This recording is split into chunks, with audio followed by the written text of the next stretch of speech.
বাংলাদেশের মানুষের জন্য একটা সুস্থ ধারার রাজনৈতিক অ্যাটমসফিয়ার, মানুষের গণতন্ত্র, মানুষের অধিকার যেন তাদের কাছে থাকে, মানুষের মৌলিক অধিকার নিশ্চিত করা, আপনার সংবাদ মাধ্যমের স্বাধীনতা নিশ্চিত করে, এবং একটা সুস্থ একটা কান্ট্রি যেখানে মানুষজন সুখে শান্তিতে বসবাস করতে পারবে। এখানে আমার এটা দরকার, আমার এটা দরকার, আপনার রাজনীতির এটা চাওয়া আছে, অমুক পার্টির এটা চাওয়া আছে, ভাই you need to ask the people what they want. আপনি তো চাইতেই পারেন, আপনি তো, আমি চাইতে পারি, বাট এটা তো আমার চাওয়াতে অথবা অমুক এক্স ওয়াই জেড এর চাওয়াতে কিছু হবে না। It has to come from the people. But you're not letting the people talk to you. আপনি যাচ্ছেন, গ্রামে যাচ্ছেন, শহরে যাচ্ছেন, এই করতেছেন, সেই করতেছেন, but are you allowing them to speak? এটা কিন্তু আবার কেউ করতেছেন। এবং শেখ হাসিনার সময় এটাই ছিল। শেখ হাসিনার যে স্বৈর শাসন, এটাকে উৎখাত করা অথবা বাংলাদেশে একটা সুষ্ঠু গণতান্ত্রিক ধারা এস্টাবলিশ করা, এসব করার জন্য আমি সহ আমার মতো, রনি ভাইয়ের মতো, এরকম আরো অনেকেই, আমাদের যারা, আমরা যাদেরকে আমাদের সহযোদ্ধা বলে চিহ্নিত করে থাকি, অনেক সাংবাদিক আছেন, অ্যাক্টিভিস্ট আছেন, লেখক আছেন, তারা সকলেই একটা বিষয় একমত ছিল। তা হচ্ছে বাংলাদেশে সুষ্ঠু ধারার রাজনৈতিক চর্চা, গণতান্ত্রিক চর্চা, বাংলাদেশে গণমাধ্যমের স্বাধীনতা, বাক স্বাধীনতা, এসব এস্টাবলিশ করা। আমাদের কিন্তু উদ্দেশ্য এটাই ছিল, বেসিক্যালি, অ্যাটলিস্ট আমার উদ্দেশ্য এটা ছিল। এখন যখন 5ই আগস্ট বিষয়টা আসলে এমন ভাবে হয়ে গেল যে শেখ হাসিনা চলে গেলেন এবং বাংলাদেশে বেশ একটা অভূতপূর্ব একটা সিচুয়েশন, আনপ্রেসিডেন্টেড একটা সিচুয়েশন তৈরি হলো, তখন কিন্তু যারা ধরেন এক একজন এক একটা ভাবে নেপথ্যে ছিলেন, কেউ কিন্তু কখনো তাদের যে রিয়েল পলিটিক্যাল আইডেন্টিটি অথবা আইডিওলজি অথবা কিভাবে কে রাজনীতি চর্চা করছেন, এগুলো কখনোই তারা সামনে আনেন নাই। তো যখন 5 আগস্ট হয়ে গেল, তারপরে ধরেন আস্তে আস্তে প্রত্যেকেরই মুখোশ অথবা প্রত্যেকেই কে কোন তত্ত্বের অনুসারী, কে কোন মতের অনুসারী, এই সব কিছু সাবমার্জ করা শুরু করলো। তো যখন আপনি লাইক আপনার সারফেস করা শুরু করলো, যখন এগুলো প্রকাশ্য হয়ে গেল, তখন আমি দেখলাম যে এই লোকটাকে তো আমি এরকম মনে করে আসছি এতদিন পর্যন্ত, এ তো দেখি এখন এ ধরনের মাইন্ডসেট পালন করে। কেউ হয়তো মনে করে আসছে যে আমি জুলকারনাইন সাহের খান, আমি হয়তো অমুক পার্টিকে সমর্থন করি অথবা অমুককে সমর্থন করি, but when they saw that আমি তাদেরকেও ক্রিটিসাইজ করতেছি, দে স্টার্টেড অ্যাটাকিং মি। এবং এটা অনেকের ক্ষেত্রেই হয়েছে, প্রায় সবার ক্ষেত্রেই হয়েছে। আমি তো আর একা না। সো যেটা আমরা দেখলাম যে 5ই আগস্ট আমরা সব থেকে ভালো কাজ আমি বলবো যেটা হয়েছে, যে অনেকের আসল পরিচয় সামনে চলে এসেছে, যে এই লোকটা কোন সংগঠন করে, এই লোকটা কার সাথে জড়িত, অমুক অ্যাক্টিভিস্ট কার সাথে ইনভলভ, এবং প্রত্যেকের যে একটা intention, that has come forward. ধরেন আমার যে ইন্টেনশন, আমি আপনাকে আপনার সাথে, আপনার মাধ্যমে আপনার দর্শকদের পরিষ্কারভাবে বলতে পারি যে আমার ইন্টেনশন হচ্ছে বাংলাদেশের মানুষের জন্য একটা সুস্থ ধারার রাজনৈতিক অ্যাটমসফিয়ার, মানুষের গণতন্ত্র, মানুষের অধিকার যেন তাদের কাছে থাকে, মানুষের মৌলিক অধিকার নিশ্চিত করা, আপনার সংবাদ মাধ্যমের স্বাধীনতা নিশ্চিত করে, এবং একটা সুস্থ একটা কান্ট্রি যেখানে মানুষজন সুখে শান্তিতে বসবাস করতে পারবে। এখানে আমার এটা দরকার, আমার এটা দরকার, আপনার রাজনীতির এটা চাওয়া আছে, অমুক পার্টির এটা চাওয়া আছে, ভাই you need to ask the people what they want. আপনি তো চাইতেই পারেন, আপনি তো, আমি চাইতে পারি, বাট এটা তো আমার চাওয়াতে অথবা অমুক এক্স ওয়াই জেড এর চাওয়াতে কিছু হবে না। It has to come from the people. But you're not letting the people talk to you. আপনি যাচ্ছেন, গ্রামে যাচ্ছেন, শহরে যাচ্ছেন, এই করতেছেন, সেই করতেছেন, but are you allowing them to speak?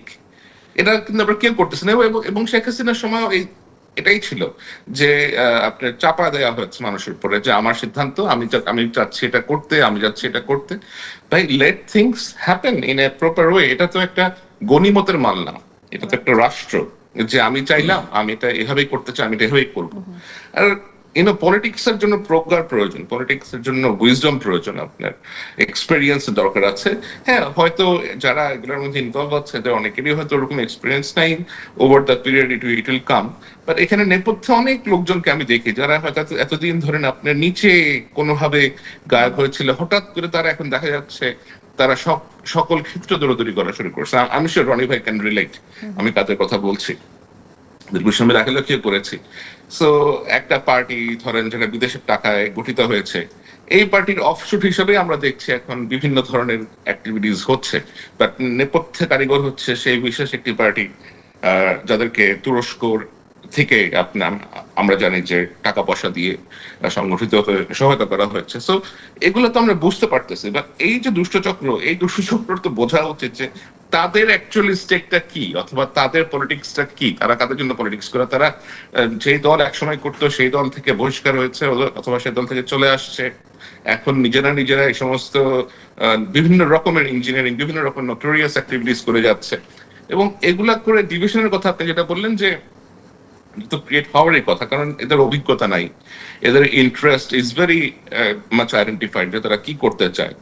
এভাবে তো সংগঠন চলে না, এভাবে তো রাষ্ট্র চলে না, এভাবে বিভিন্ন মন্ত্রণালয় চলতে পারে না। প্রত্যেকটার জন্য সিস্টেম থাকে, সবকিছুর একটা নিয়ম আছে। আপনাকে যদি পরিবর্তন আনতে হয়, এটা আপনি হঠাৎ করে পরিবর্তন করতে পারবেন। আপনি যদি if you're a smoker, you just can't give up smoking in one day, it will be a phase out thing. আপনি যাই করতে চান, পরিবর্তন যে ক্ষেত্রেই আনতে চান, you have to give its own time. আপনি এমন না যে আমি ঘাট ধরে বললাম যে তুই কালকে থেকে চেঞ্জ হয়ে যাবি, এটা তো হবে না। এটা সায়ের, আপনি এই বিষয়ে আগেও বলেছিলেন, আমরা আপনার পোস্ট থেকেও জানি। সেক্ষেত্রে আমার একটু প্রশ্ন যে এখন লন্ডন বৈঠকের পরে পরিস্থিতি কীরকম আসলে আপনার কাছে কি মনে হয়? আপনি কতটুকু আশাবাদী যে আসলে ফেব্রুয়ারিতে ইলেকশন হবে এই ব্যাপারে? আমি আসলে সামনে নির্বাচন হবে কি হবে না, এটা এখনো এটা নিয়ে অনেক রকমের আলোচনা চলছে। অনেকেই অনেক রকমের প্রশ্ন তুলছেন, এবং প্রশ্ন তোলাটাই বেশ যৌক্তিক, কারণ আমরা যা দেখছি অনেকে বিভিন্ন রকমের দাবি নিয়ে আসছেন।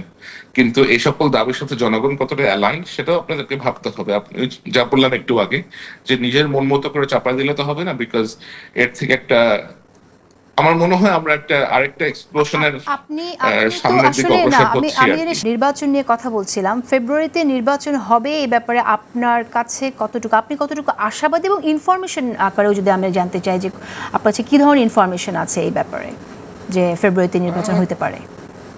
এটা আসলে খুব খুব ডিফিকাল্ট একটা প্রশ্ন, কারণ আমি তো আসলে বিভিন্ন বিভিন্ন মাধ্যমে বিভিন্ন রকমের তথ্য যা জানি। অবশ্যই প্রধান রাজনৈতিক দল যারা আছেন, বিএনপি এবং অন্যান্য যারা অ্যাক্টর আছেন ইলেকশন স্টেজ করার জন্য, তারা সকলেই ফেব্রুয়ারিতে ইলেকশন করতে আগ্রহী। প্রধান উপদেষ্টা নিজেও কথা দিয়ে এসেছেন, ইউকেতে যখন এসেছিলেন তখন তিনি নিজেও বলেছেন যে এর মধ্যে হয়তো ইলেকশনটা হয়ে যাওয়ার একটা সম্ভাবনা আছে। তো আমরা তো আশা করতেই পারি যে ইলেকশন তার যথাসময়ই হবে। কিন্তু অনেকেই বিভিন্ন রকমের আওয়াজ তুলছেন, বিভিন্ন রকমের এক্সকিউজ সামনে নিয়ে দাঁড়া করাচ্ছে। আমার মনে হয় এগুলা করা খুব ওয়াইজ কিছু হবে না আর কি, কারণ আপনাকে দেশের যে এতগুলা ভোটার, এদের কথা তো চিন্তা করতে হবে।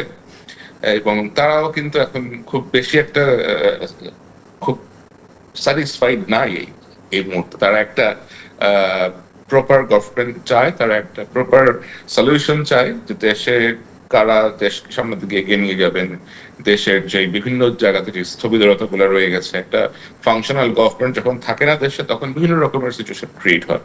তো আমার মনে হয় সকলেই চান একটা সুষ্ঠু নির্বাচন হোক, আর দেশের একটা বেশ বড় সংখ্যক ভোটাররা কখনোই তাদের ভোটিং যে অধিকার, ভোটিং রাইটস, তারা কখনো এক্সারসাইজ করতে পারেন নাই।